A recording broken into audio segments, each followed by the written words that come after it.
di sebelah kiri kurva long run itu kita sebut negara itu mengalami deflationary gap. Nah, di situ ada pengangguran. Tapi kalau perpotongan antara kurva agregat demand dengan kurva short run agregat supply, itu di sebelah kanan long run agregat, itu kita sebut perekonomian itu mengalami inflationary gap. Ada inflasi. Nah, kalau ada inflasi atau pengangguran, bagaimana mengatasi? Kebijakannya beda-beda. Bisa menggunakan kebijakan yang namanya kebijakan demand side, itu kebijakan fiskal dan moneter. Atau bisa juga kita gunakan kebijakan supply side. Kebijakan supply side itu kebijakan yang mempengaruhi apa? Upah. Kebijakan yang mempengaruhi misalnya jumlah tenaga kerja, ada 4 faktor yang mempengaruhi long run. Kebijakan yang mempengaruhi modal, jumlah modal fisik, modal manusia, kebijakan teknologi, itu supply side. Kebijakan misalnya perubahan labor, capital, physical capital, human capital, teknologi, itu hanya mempengaruhi kurva long run agregat supply. Tidak ada dan long run dan short run, ya, perubahan pada 4 variabel. Karena labor capital, physical capital, human capital, dan teknologi itu pengaruhnya ke potensial GDP. Kalau potensial GDP atau output naik, itu kurva long run dan short run bergeser ke kanan, dua-dua bergeser. Ya. Tapi kalau upah, kebijakan supply yang lain itu upah. Upah itu bisa dinaikkan. Kalau upah itu tidak ada pengaruh kepada long run. Dia pengaruhnya ke short run. Jadi upah itu hanya mempengaruhi short run agregat supply. Jadi itu yang supply side. Jadi kalau fiskal, misalnya menaikkan pengeluaran pemerintah, menaikkan pajak, macam-macam itu, lalu money supply itu kebijakan moneter itu yang dilakukan dengan money supply, itu tidak ada pengaruhnya terhadap agregat supply dan agregat supply, tidak punya pengaruh. Dia hanya mempengaruhi agregat demand. Ingat-ingat ya. Jadi fiskal dan moneter itu hanya pengaruhnya terhadap agregat demand, tapi tidak punya pengaruh terhadap agregat supply. Jadi nanti kalau nanti dikasih gambar, itu ada gambar nanti misalnya perpotongan AD, AS di sebelah kiri long run, atau dia berpotongan sebelah kanan, nanti ditanya, itu menunjukkan apa itu kalau perpotongan itu? Negara atau perekonomian menghadapi apa kalau perpotongannya sebelah kiri? Kalau sebelah kanan apa? Lalu kita untuk menghilangkan apa yang Anda sarankan, yang pas, kalau mau gunakan kebijakan fiskal seperti apa? Kalau dia ada di sebelah kiri, kan ada pengangguran, berarti agregat demand harus dinaikkan. Untuk menaikkan agregat demand itu kita gunakan namanya kebijakan fiskal yang ekspansif atau kebijakan moneter yang ekspansif. Kebijakan fiskal misalnya ekspansif itu G dinaikkan atau money supply MS dinaikkan. Nanti akan menggeser AD ke kanan. Ya, menggeser AD kanan sehingga berpotongan dengan short run agregat supply pada sepanjang kurva long run. Nah, gitu berarti di situ tidak ada lagi pengangguran, dia sudah full employment. Ya. Kalau mau pakai upah, kalau ada pengangguran berarti upahnya turunkan supaya short run itu bergeser ke kanan, sampai dia berpotongan dengan agregat demand pada kurva long run, sehingga situ perekonomian akan berada pada full employment. Gitu ya. Bisa juga dua-dua digeser. Upah diturunkan lalu diikuti dengan menaikkan, misalnya melakukan kebijakan fiskal yang ekspansif. Sehingga nanti perpotongannya itu pada harga keseimbangan yang awal. Ya.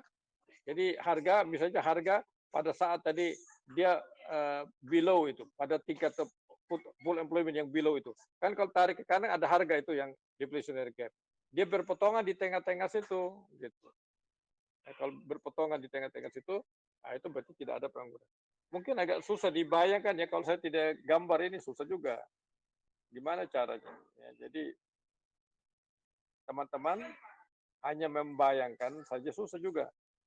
Gimana solusi? Tidak efektif ini kalau tidak ditayangkan ya slide. Jadi uh, ada nggak yang pegang kemarin slide yang saya baru kirim itu? ADAS, ada nggak coba? Bisa di share dari situ nggak? Salah satu coba kita mau kasih contoh aja. Coba minta tolong salah satu yang membawa laptop.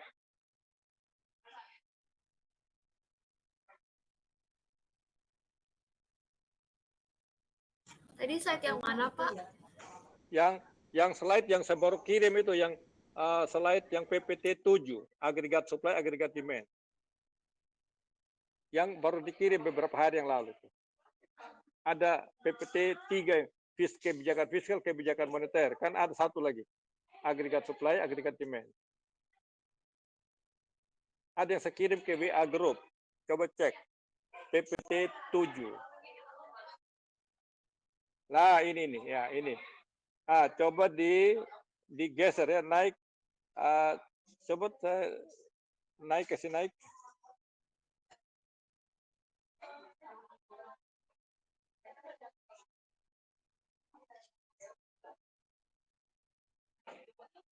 Silakan digeser dulu, kasih naik itu, saya mau lihat yang ada gambar-gambar itu. Itu kan terus lagi naik, terus lagi terus. Ada gambar yang keseimbangan makro, coba keseimbangan makro. Yang terus lagi terus. Lagi terus ada long run. Ini kan ada long run. Nih. Stop di situ. Ya. Jadi itu kalau pada harga P0 ya. Pada harga P0 itu kan kalau dikasih huruf ya, pada P0 yang sebelah kiri yang hijau itu kan katakanlah dia ada di P0 yang hijau. Ya, yang warna perpotongan sotran SRAS1 dengan AD1 ya. AD1 ya. Kalau ada di situ, dia kan berarti below. Bagaimana caranya pada harga P0 itu kan, kalau kita perpotongan SRAS1 dengan AD1, kalau kita tarik ke belakang, berarti ada pendapatan aktualnya di bawah full employment. Ya, pada P0 ya, ingat P0. Di situ below full employment. Below. Bagaimana supaya dia full employment? Ya ini tadi ya, ini nih ya. Oke, gambar ini ya, ini aja, ini below. Kan ada dua cara ya. Kita menggeser AD dari A0 ke A1 atau menggeser SRAS0 ke SRAS1. Itu kan untuk menghilangkan deflationary gap. Ya kan? Hanya kan konsekuensinya kalau kita pakai upah itu kan menggeser SRAS0 ke SRAS1 kan berarti menurunkan upah. Jadi kurva sotrannya bergeser. Perpotongannya nanti ada di bawah ya, ke AD0, berpotongan di AD0 pada kurva long run. Tapi kan konsekuensinya kan harga turun itu. Harusnya itu harga KP2 kan dia turun. Itu kalau pakai upah diturunkan. Tapi bisa juga cara lain menaikkan agregat demand supaya AD bergeser dari AD0 ke AD1. Itu caranya bisa menaikkan pengeluaran pemerintah G atau menurunkan pajak atau menaikkan jumlah uang beredar money supply. Itu akan menggeser AD ke mana? Ke atas. Sehingga nanti berpotongan dengan SRAS0. Itu pada harga P1. Gitu kan? Satu, kalau AD yang bergeser itu menyebabkan inflasi, tambah tinggi, harga naik. Tapi kalau kita menggunakan yang SRAS yang bergeser, itu harga turun. Sebetulnya ada kombinasi gitu. Bagaimana caranya supaya harga tetap pada P0 kan? Kombinasinya itu bisa kita turunkan upah, dia bergeser kepada pada itu yang inflationary gap, ada panah di situ pada garis lurusnya P0. Ya. Jadi SRAS tidak bergeser sampai ke SRAS 1 ke bawah sampai jauh ke bawah, tapi dia di tengah-tengah pada tingkat harga P0. Ya SRAS bergeser sedikit pada tingkat harga P0 dan AD juga naik. Kita kasih naik tidak sampai ke AD1 tapi naiknya pada tingkat harga P0 berpotongan tadi dengan SRAS yang bergeser sedikit. Nah, kalau di situ berarti kan itu namanya policy mix. Pemerintah melakukan kombinasi kebijakan, menurunkan upah dan diikuti dengan menaikkan pengeluaran pemerintah. Sehingga nanti perpotongannya pada tingkat harga P0. Perpotongan SRAS dan AD pada tingkat harga P0. Jadi harga tidak turun. Itu kebijakan yang paling realistik ya. Kemarin saya belum jelaskan. Itu bisa dilakukan kombinasi kebijakan. Ya, kebijakan supply dikombinasi dengan demand. Supply tadi upah, yang demand itu kebijakan fiskal tadi G dinaikkan atau money supply dinaikkan. Kalau single policy kebijakan tunggal ya bisa upah saja atau kebijakan fiskal saja G dinaikkan saja. Nah, tapi implikasinya kan beda-beda. Bisa menaikkan harga kalau kita naikkan upah, bisa menurunkan harga kalau kita gunakan apa namanya? Oh sorry, menaikkan harga kalau kita agregat demand dinaikkan fiskal atau menurunkan harga kalau upah diturunkan. Ya. Jadi bisa dipakai policy mix, ya, menurunkan upah supaya SRAS 0 ke tengah, ya, harga P0 kan, atau menaikkan pemerintah supaya AD itu bergeser dari AD0 ke tingkat harga P0, bergesernya ke tingkat harga P0 perpotongan situ. Berpotongan dan SR. Itu namanya policy mix. Itu kebijakan yang paling bagus, ya. Coba gambar yang lain itu kalau ada di sebelah kanan. Coba ini setelah ini ada gambar lagi coba. Itu kalau deflationary gap ya. Jadi kebijakannya bisa. Kalau kita ubah K itu nanti LRAS, SRAS bergeser dua-dua gitu. Ya. Coba habis ini ada gambar setelah ini gambar apa? Above. Oh ini ya. Kalau ini kan bergeser ya. Ini kalau pengaruh dari perubahan long run. Dia berubah karena jumlah labor growth ya, jumlah labor growth, capital dan lain-lain itu meningkat. Itu bergeser dua-dua ya dampaknya. Coba yang gambar yang lain yang above full employment. Tadi kan below. Ada above full employment. Nanti teman-teman baca slide ini aja untuk ini above. Ini above ya, above full employment. Jadi nanti saya minta untuk model agregat supply, agregat demand, baca PPT yang ini aja. PPT 7 yang saya berkirim. Ya, tidak usahlah di main queue dibaca. Ini lebih jelas. Ini saya sudah kasih penjelasan bahasa Indonesia ini. Jadi situ kalau dia ada di P0 sebelah kanan, berarti aktual GDP lebih besar dari natural rate of full employment.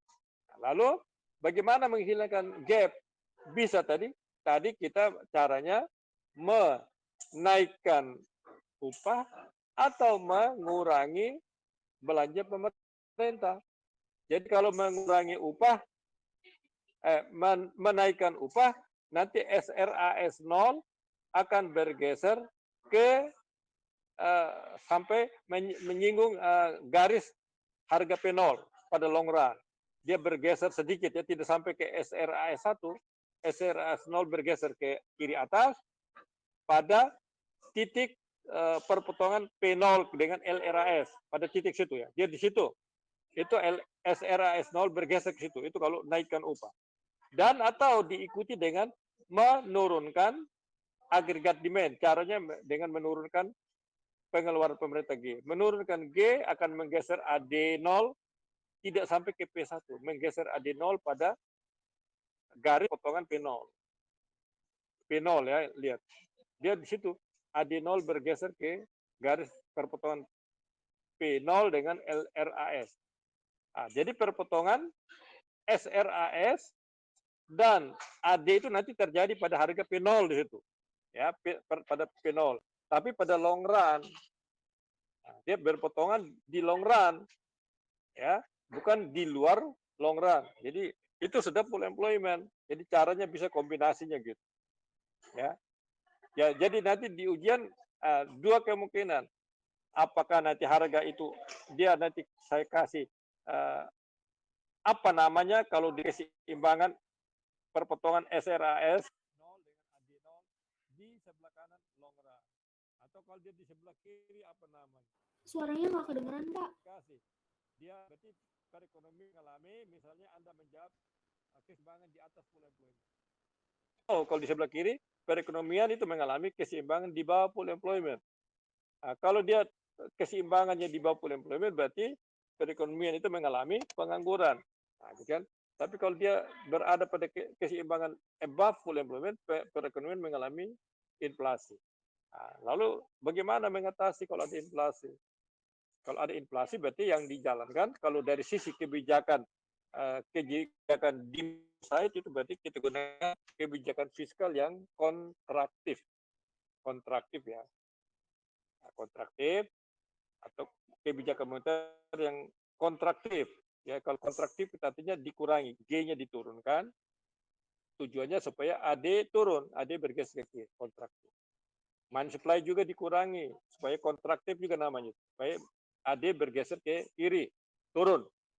Kalau lawannya kontraktif namanya ekspansif.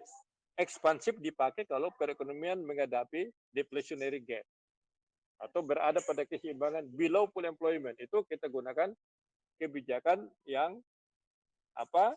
Ekspansif, expansionary. Ya, ini ada tulisan-tulisan itu. Baca baik-baik sudah jelas sekali, saya kasih catatan di situ. Kebijakan fiskal atau kebijakan moneter yang kontraktif, ya, menurunkan. Kalau kontraktif itu menurun. Kalau tadi satu expansionary ekspansif. Ini tentang model. Yang berikut coba ada kemarin di PPT. Coba PPT yang kebijakan fiskal. Ganti ini di keluar ini PPT yang berikut. Kebijakan fiskal. Ini akan ada gambar yang kayak gitu ya. Coba share screen kebijakan fiskal.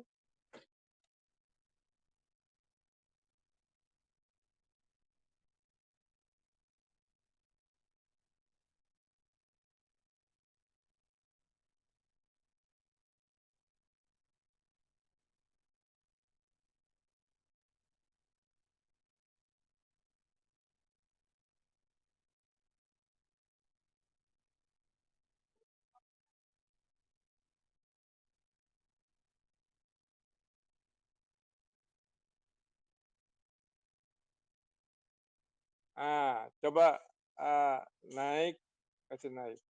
Naik. Kebijakan fiskal itu apa? Definisi coba.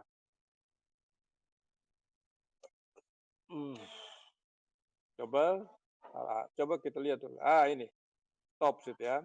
Kebijakan fiskal itu bagian dari kebijakan makro ya. Lalu kebijakan fiskal itu digunakan oleh pemerintah untuk mempengaruhi tujuan, mencapai tujuan makro. Tujuan makro itu misalnya ada pertumbuhan ekonomi yang tinggi, ya, berkelanjutan, full employment, tujuan makro. Terus next, halaman berikut. Halaman berikut coba. Nih. Ini yang penting. Kebijakan nanti ini akan di sini akan saya tanya juga ini ya. Ada salah satu soal. Kebijakan fiskal itu dibagi dua. Kebijakan fiskal yang aktif atau istilah lainnya disebut discretionary, aktif atau discretionary fiskal, dan lawannya kebijakan fiskal yang pasif, pasif atau non discretionary. Non discretionary. Kalau yang aktif itu dibagi lagi, ya, kebijakan fiskal yang aktif itu dibagi, ya. Kebijakan fiskal itu apa sih definisinya dulu ya? Fiscal policy, ya, kebijakan fiskal itu adalah fiscal policy action, ya. Tindakan kebijakan fiskal yang diinisiasi oleh Kongres. Kalau di Amerika namanya Kongres. Nah, ini yang diinisiasi oleh pemerintah. Dan di sini dibutuhkan diperlukan suatu perubahan Kalau yang diskresioneri diperlukan adanya suatu perubahan di dalam program dan atau hukum pajak, suatu hukum atau peraturan tentang perpajakan itu ada diri butuh perubahan. Kebijakan fiskal yang aktif ini dibagi lagi bisa sifatnya ekspansioneri. Tadi saya pikir tadi sudah ada contoh ekspansif atau ekspansioneri ya ekspansif, atau disebut juga kebijakan fiskal yang longgar, isi. Kapan kebijakan fiskal yang longgar atau ekspansif ini dipakai? Kalau perekonomian itu mengalami resesi. Ada recessionary gap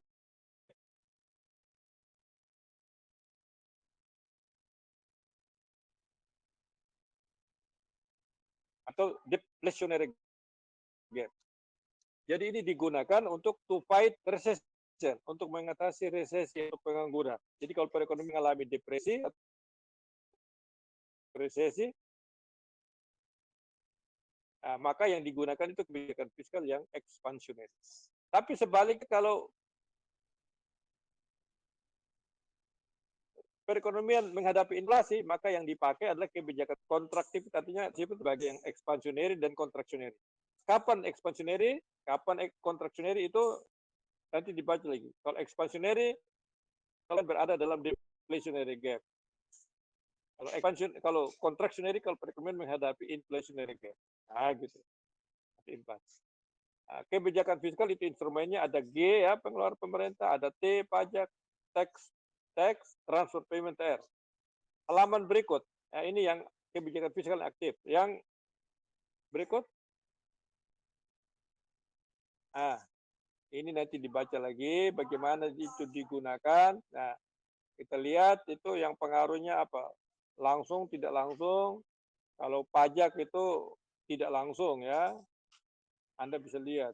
Kalau G langsung, kalau pajak itu langsung menaikkan G aggregate demand. Kalau pajak tidak, dia tidak langsung mempengaruhi aggregate demand, tapi dia melalui apa? Disposable income, baru konsumsi ya, baru. Pikir kemarin kita sudah bahas juga, indirect. Terus halaman berikut.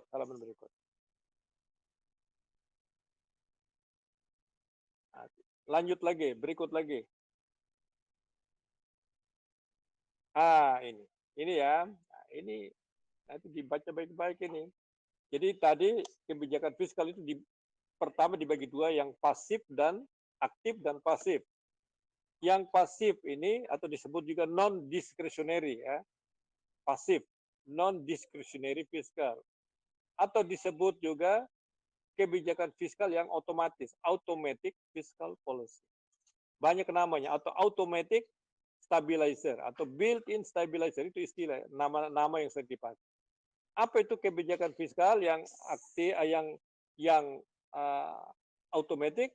Ya, automatic itu adalah fiscal policy action, ya, definisinya adalah fiscal policy action that is triggered by the state of the economy. Nah, ini jadi tindakan kebijakan fiskal yang dipicu oleh kondisi ekonomi.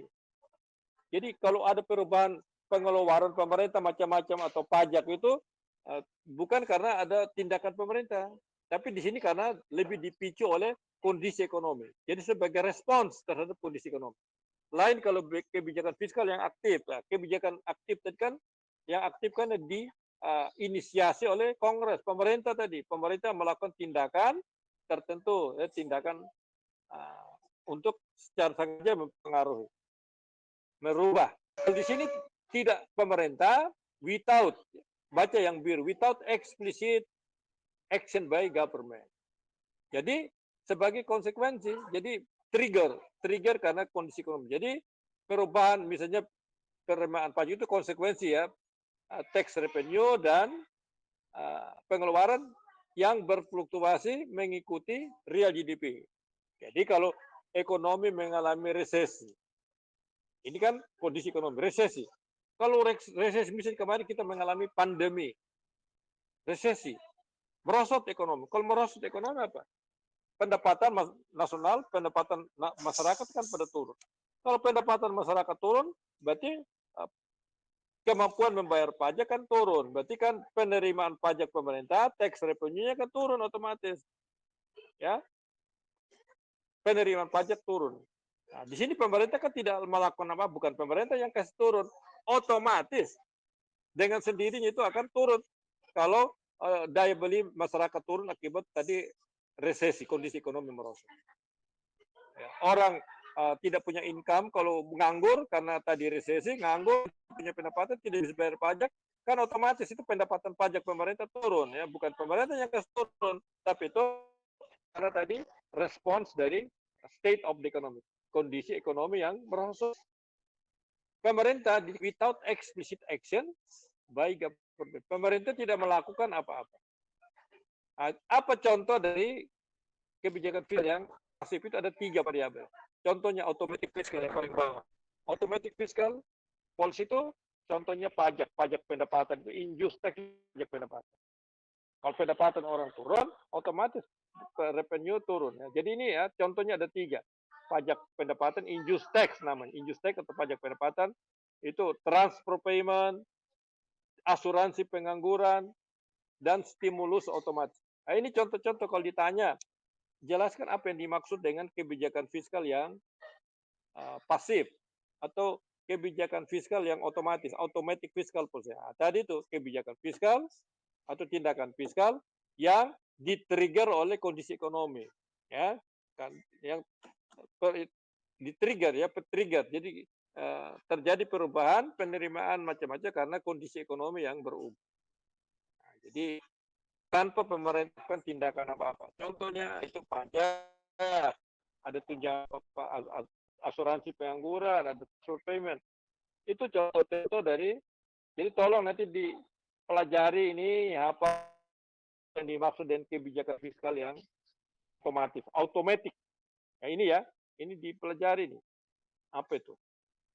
Ya, jadi kebijakan fiskal yang non discretionary atau automatic. Tolong ini dipelajari, catat ya. Terus yang coba yang lain-lain di slide berikut. Nah, mungkin di PPT ini yang penting mungkin sudah ini. Yang penting itu aja, yang penting sini definisi kebijakan fiskal.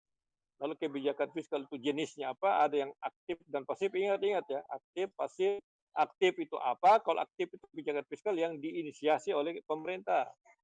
Tapi kalau kebijakan fiskal yang pasif atau yang otomatis itu kebijakan fiskal yang di-trigger oleh kondisi ekonomi, dipicu oleh kondisi ekonomi.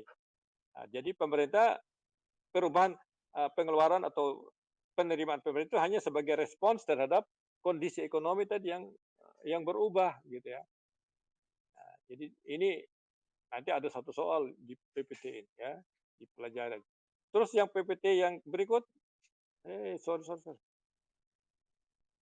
Nah, PPT berikut ini moneter coba.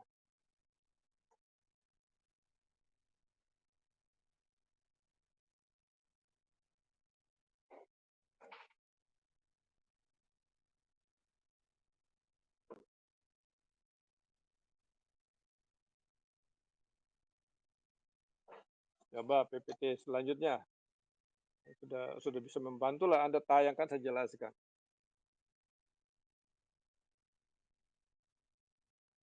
Nah, moneter. Coba next halaman selanjutnya. Coba kita ini definisi. Oke lah, definisi itu ada beberapa pendapat. Apa sih intinya kan kebijakan moneter itu manajemen uang beredar kan. Manage. Ya, lalu sama kebijakan moneter ini ada beberapa definisi. Nah, berikut nanti Anda baca definisi. Kebijakan moneter kan kebijakan untuk mengelola uang beredar, mempengaruhi uang beredar. Ya. Nah, sama dengan fiskal. Kebijakan moneter itu bisa juga dibagi dua. Ada yang aktif atau discretionary dan ada yang non discretionary. Yang pasif. Ya sama persis saja. Expansionary dipakai ya di situ yang biru-biru itu. Expansionary monetary policy digunakan untuk mengatasi resesi atau pengangguran. Ya, expansionary itu menaikkan money supply. MS dinaikkan lalu mempengaruhi AD. AD nanti bergeser ke kanan, kita to the right. output naik, harga naik kan. Nah, itu ini dipelajari cara prosesnya gitu ya. Nah, ini bagus gitu. Kalau contractionary itu kebalikan, uang beredar, MS diturun. Itu tujuannya untuk mengurangi money supply agregat demand, menggeser agregat demand ke kiri. Itu digunakan kalau negara mengalami inflasi atau mengalami inflationary gap. Kalau yang di atas tadi expansionary, kalau perekonomian mengalami deflationary gap atau recessionary gap. Jadi sama dengan kebijakan fiskal. Terus yang selanjutnya berikut, next. Nah, ini non discretionary. Ya. Sama, pemerintah di sini bank sentral tidak melakukan apa-apa ya. Tidak melakukan apa-apa, jadi dia mengikuti aja sudah ditetapkan satu rules. Jadi kebijakan moneter yang dijalankan berdasarkan rules, monetary rules yang sudah ditetapkan. Sudah ada aturan, tinggal ikuti, tidak perlu mengubah-ubah ya, mengikuti aja aturan yang ada ya, maka disebut rules. Ya, konstan. Rules itu menggunakan pertumbuhan moneter yang tetap konstan, tidak perlu bergejolak ya, dibuat itu rulesnya. Terus tadi gambarnya coba lihat berikut. Nah, ini ya, ceritanya sama. Kapan kita yang expansionary, kalau expansionary itu menggeser AD ke kanan, contractionary ke kiri. Kalau expansionary dipakai untuk mengatasi resesi, contractionary dipakai untuk mengatasi inflasi ya, sama ya. Nah, ini ada gampang. Berikut. Saya pikir di sini yang penting apa sih? Lanjut lagi. Ini oke lah. Ini mungkin di sini tidak terlalu banyak ya.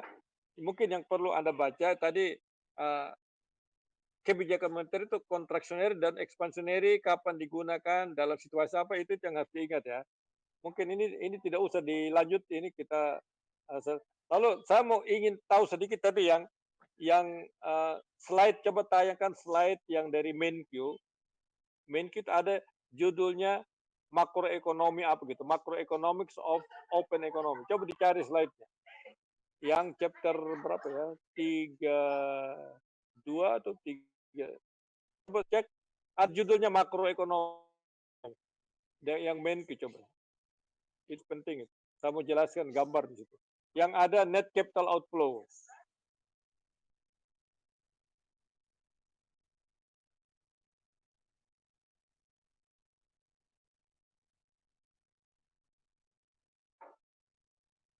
Coba satu PPT ini karena ini ada gambar nanti ya, ini ada yang keluar nilainya cukup besar ya.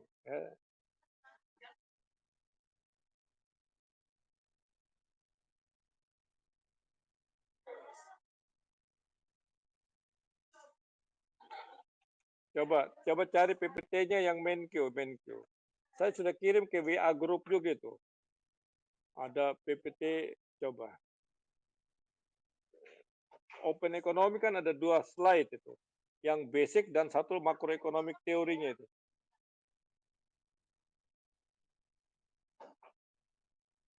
Coba dicari slide-nya.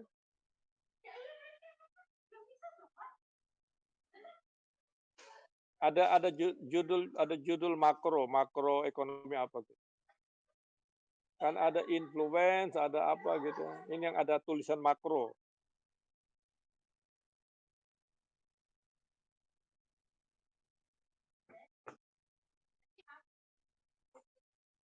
Oke. Yang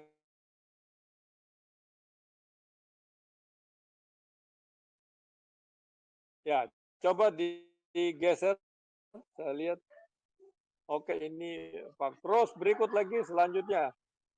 Yang lain ini tidak usah dibaca-baca. Nah, ini di sini ada satu soal. Coba terus selanjutnya. Lagi. Terus lagi. PPT selanjutnya halaman A. Ini kan terus berikut ini kan ada nanti ada pasar ya, pasar foreign currency, pasar valuta asing, dan loan bill fund market, ada 2 pasar. Ini nanti salah satu ini ya kemarin kan apa dampak? Nah, ini ada salah satu pertanyaan itu dari sini. Jadi kita lihat kemarin net capital outflow itu punya fungsi, fungsinya itu apa? Fungsi itu menghubungkan antara pasar yang sebelah ini atas kiri ini namanya pasar loanable fund market dan yang bawah itu namanya pasar uh, valuta asing, pasar falas. Lalu yang tengah itu yang tadi yang sebetulnya ini kurva investasi ya. Net foreign net capital outflow atau net foreign investment. Jadi Anda lihat yang gambar asli titik A. Bagaimana kalau ada perubahan, misalnya pemerintah mengalami defisit. Ya, nomor satu situ. Satu. Government budget deficit itu akan apa? Dampaknya apa? Mengurangi supply loanable fund. Kalau mengurangi berarti kan ini dia pengaruhnya ke pasar loanable fund. Menggeser kurva supply ya bergeser kan dari keseimbangan dari A ke B, S1 ke S2. Dia bergeser, demand-nya tetap. Jadi kan di kurva yang dibawakan kan quantity of loanable fund, jumlah dana yang dipinjamkan. Jadi turun dari titik A dia bergeser ke kanan, mengurangi. Jadi adanya defisit menggeser kurva supply ke kiri, mengurangi ya dana yang tersedia. Karena dia bergeser ke kiri, dampaknya apa? Tingkat bunga naik. Tingkat bunga naik dari R1 ke R2. Nah, kurva ini kan tadi kan loanable fund tadi berkurang kan, kurva bergeser ke S1 ke S2. Lalu di yang tengah net capital yang pada gilirannya akan mengurangi. Nah, naiknya tingkat bunga itu akan mengurangi jumlah net capital outflow. Net capital outflow tadi kan di situ kan harusnya pada lurusnya titik yang di hitam itu ada titik ya, di bawah itu kan itu dia bergeser ke kiri ke titik merah ini ya, berarti jumlahnya kan bergeser, net capital outflow-nya turun. Net capital outflow turun di gambar tengah itu kalau tarik ke bawah kan kita lihat kurva di pasar valuta asing itu akan bergeser, tadinya S1 bergeser ke merah sebelah kiri. Apa artinya kalau bergeser? Kurva supply valuta asing. Ya, decrease net capital outflow ya, turunnya di atas dari gambar tengah turunnya itu menggeser ya, decrease net capital outflow, mengurangi supply dolar. Mengurangi supply valuta asing, dolar yang bisa ditukarkan ya,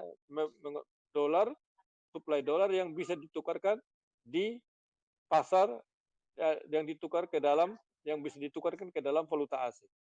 Nah, dia bergeser S1 ke S2. Kalau dia bergeser, Anda lihat terjadi di pasar valuta asing itu nilai dari E1 ke E2. Apa artinya kalau naik? Berarti mata uang itu mengalami apresiasi, menyebabkan nilai tukar real itu jadi apa kesimpulan? Jadi kalau ada defisit itu akan mengurangi supply dari loanable fund, menggeser kurva supply. Akibatnya tingkat bunga naik. Kalau tingkat bunga naik, di sini net capital outflow akan turun. Kalau net capital outflow turun di gambar tengah, itu akan menggeser supply dana di pasar valuta asing, menggeser S1 ke S2. Kalau itu bergeser ke kiri, maka nilai tukar mata uang naik dari E1 ke E2. Ya. Nah, itu coba penjelasan selanjutnya di halaman berikut ada tuh. Bagaimana dampaknya terhadap pasar loanable fund, dampaknya terhadap ini ada penjelasan masing-masing dia bahas. Coba mana? Kan? Nah, ini dampaknya nih.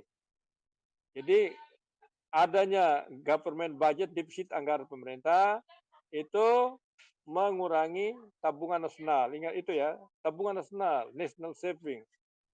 Ingat tabungan nasional itu ada dua, terdiri dari apa? Private saving dan government saving kan.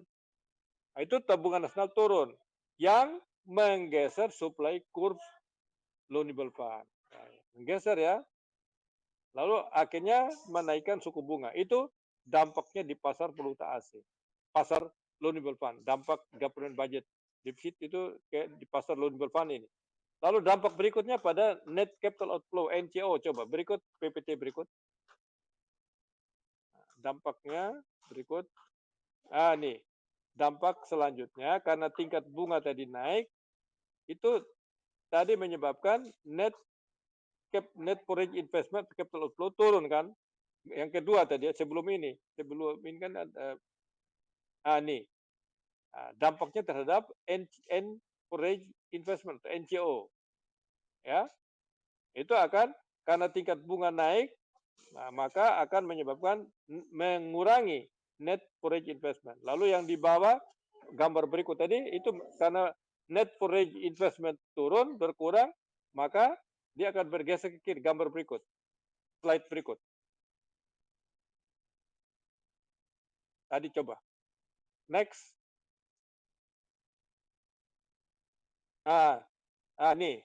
Jadi dia bergeser ya, penurunan net foreign investment mengurangi supply dolar yang bisa ditukarkan dengan dolar, menyebabkan nilai tukar real appreciate. Nah, ini dampaknya nanti kalau ditanya apa dampak, jelaskan dampak dari defisit anggaran pemerintah terhadap pasar loanable fund, terhadap net capital outflow, dan terhadap pasar valuta asing. Nah, tadi dijelaskan ada 3 itu, Anda harus jelaskan. Nah, pakai gambar nanti jelaskan. Terus yang berikut, coba yang berikut lagi, slide berikut. Ini salah satu ini potensial. Nah, nanti tinggal dibalik. Kalau ada ini defisit kan, kalau dia surplus kan tinggal dibalik. Tadi supply kan bergeser S1 ke S2 ke kiri, nanti dia bergeser ke kanan kan gambar yang loanable fund. Tinggal dibalik aja gambarnya. Tadi saya sudah bikin itu yang warna hijau ya, saya sudah coret-coret. Ya, nanti dilihat gambarnya. Terus next.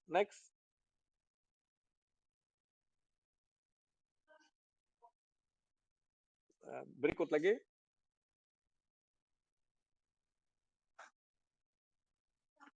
Berikut. Sebentar lagi kita selesai.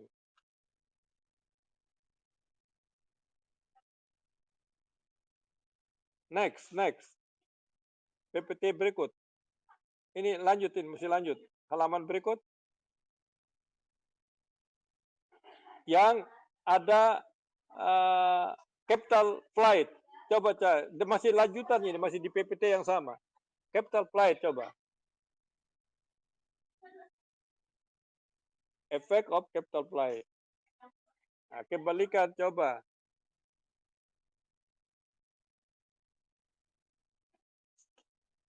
Terus ini nih. Nah, ini ada capital flight ya. Coba gambarnya kayak apa? Gambar. Next.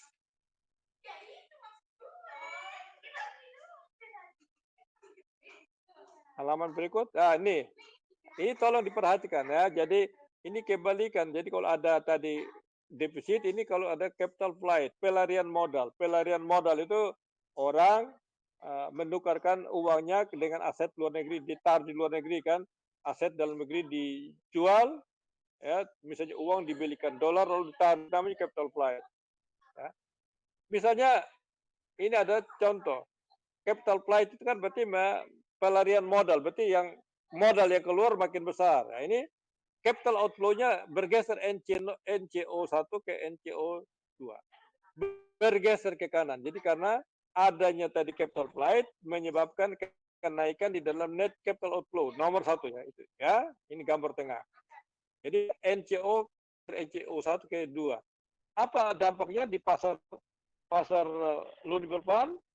Demand for loanable fund bergeser, naik dari D1 ke D2. Kalau itu naik apa akibatnya? Tingkat bunga naik dari R1 ke R2. Naik. Tingkat bunga juga naik. Ya.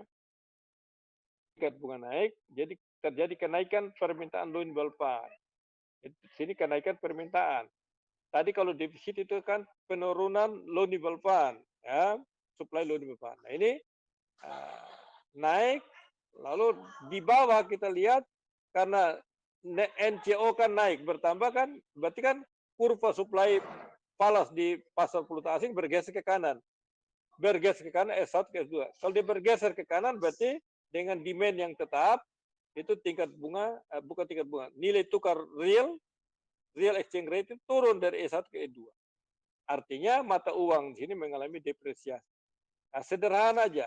Jadi dampak capital flight itu persis kebalikan dengan dampak dari capital budget deficit. Jadi tolong ini dipelajari, ini nanti salah satu kandidat pertanyaan, bisa capital deficit, bisa budget deficit, bisa budget surplus, bisa ini. Salah satu dari kemungkinan ya, ini akan ada satu pertanyaan. Jadi tolong dipelajari apa dampak capital flight terhadap pasar loanable fund, terhadap pasar putar asing, NCO, dan apa dampak government budget deficit, apa dampak government budget surplus. Nah, gitu. Mungkin di slide ini itu yang penting. Yang saya pikir yang penting itu aja, itu yang pertanyaan yang nomor 4, 5 dan 6 tadi. Tadi 5 dan 6 kan artinya itu dia posisi ada model agregat supply ya. Apakah itu perekonomian deflasionary atau inflationary ya, kebijakannya gimana mengatasi.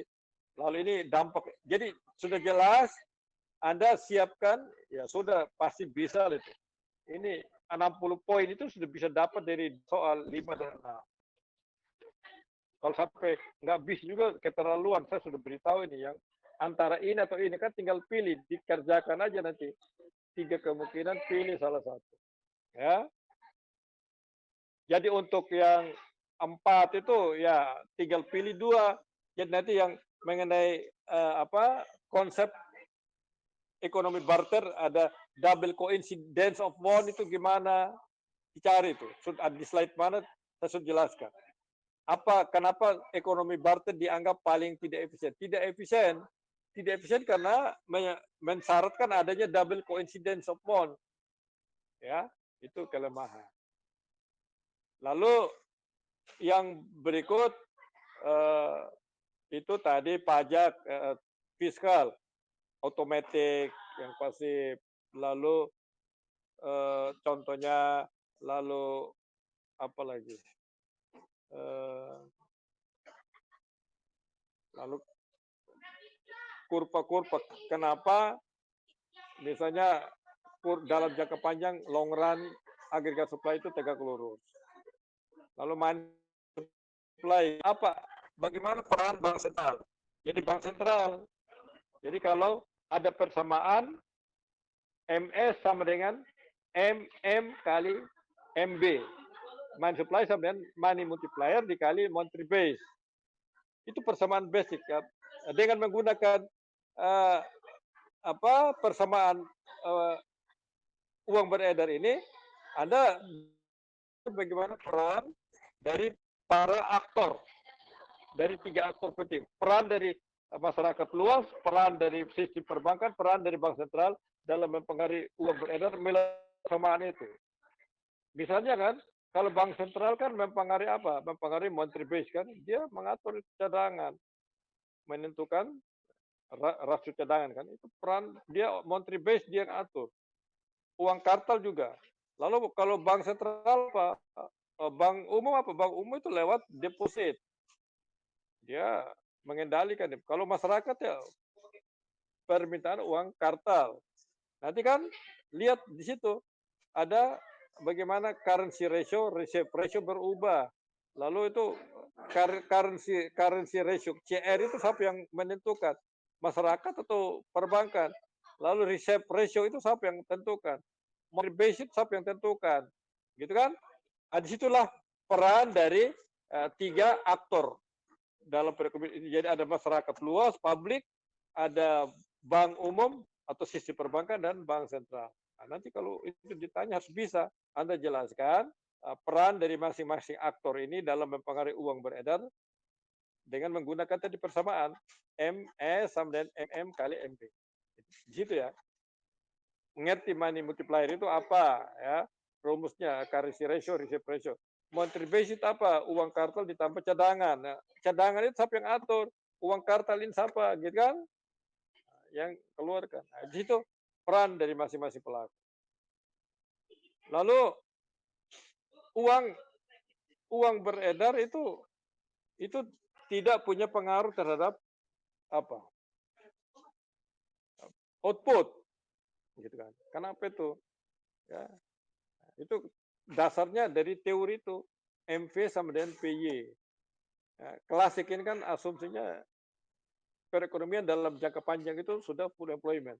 Makanya kurva agregat supply-nya tegak lurus. Coba baca lagi pengantar di tadi slide PPT 7 itu bagus PPT 7. Artinya kalau kurva long run itu tegak lurus. AS. Apa artinya kalau kurva Keynesian itu datar, kalau klasik itu tegak lurus. Apa artinya di situ? Itu dibaca. Apa artinya? Lalu kebijakan apa yang efektif? Paling efektif ketika kurva agregat demand-nya, agregat supply-nya tegak lurus. Atau ketika kurva agregat supply-nya datar, itu kebijakan apa? Fiskal atau moneter? Paling efektif. Ya. Itu nanti bisa dibaca. Mungkin cukup ini ya untuk hari ini, tapi kita masih ada waktu. Kalau misalnya nanti dibutuhkan, saya harus itu beberapa, kalau Anda masih bingung, bisa ya kita atur lagi, tidak apa-apa. Kita Google Meet oleh Jumat. Ada kalau tergantung Anda nanti minta, atau kalau ada yang bertanya, kita Google Meet, kita yang kurang jelas. Hari ini saya sudah bikin soal, ini sekarang pukul 14.30. Soal ini habis ini saya kirim soalnya, saya kirim ke Anda, itu dikerjakan dalam waktu 24 dikumpul. Ya, ini saya kirim. Saya asumsikan saja jam 3 soal itu sampai di tangan Anda. Besok jam 3 dikumpul paling lambat.